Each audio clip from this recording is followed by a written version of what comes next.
Hello everyone. In this tutorial we're going to discuss how to apply menu access right for users. In order to do that, you need to create an employee in the first place. So you can go to administration, masters and employee to create a new employee.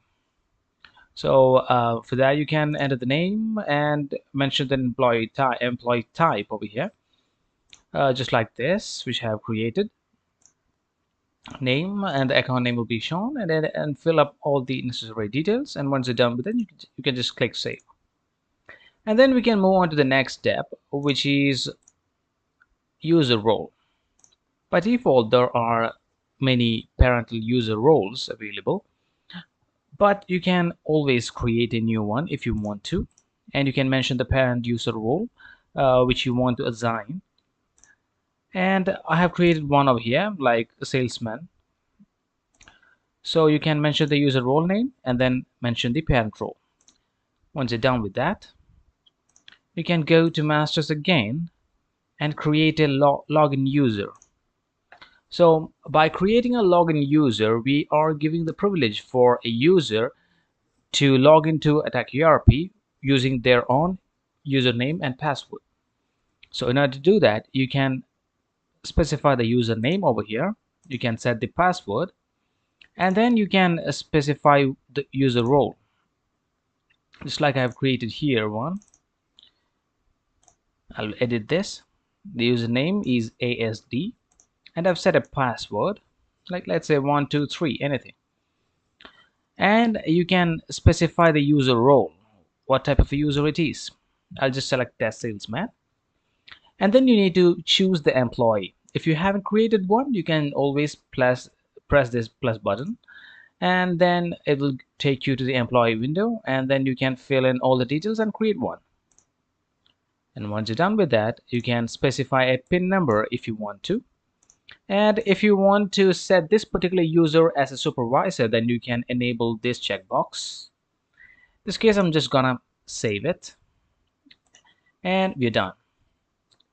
And once we're done with that, you can go back to administration and masters and go to the menu access rights form.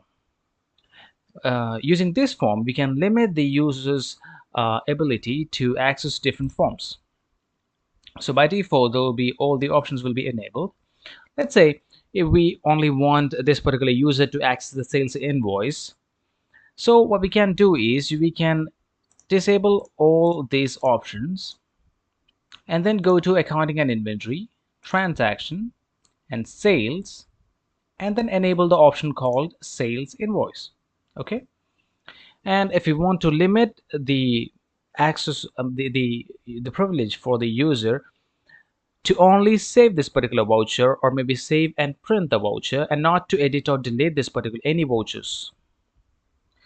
Okay, in that case we can just disable this edit button and delete button, so that the user cannot edit or delete any sales transactions. Not just any, but in particular we have only enable sales invoice, so the user will not have a privilege to edit or delete the sales invoice.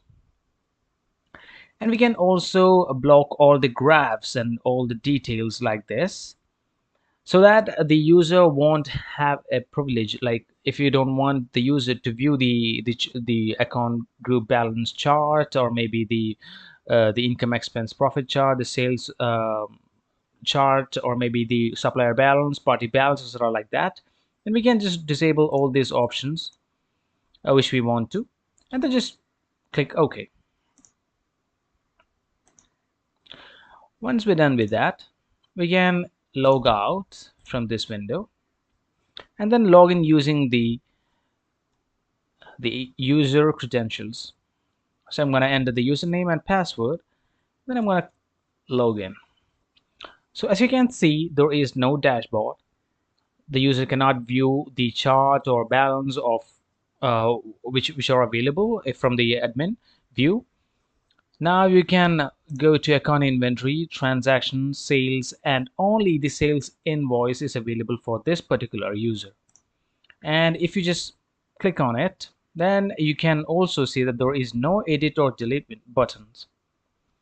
Okay, So that's how we provide access rights to the users. I hope you understand, and thank you for watching. Have a great day.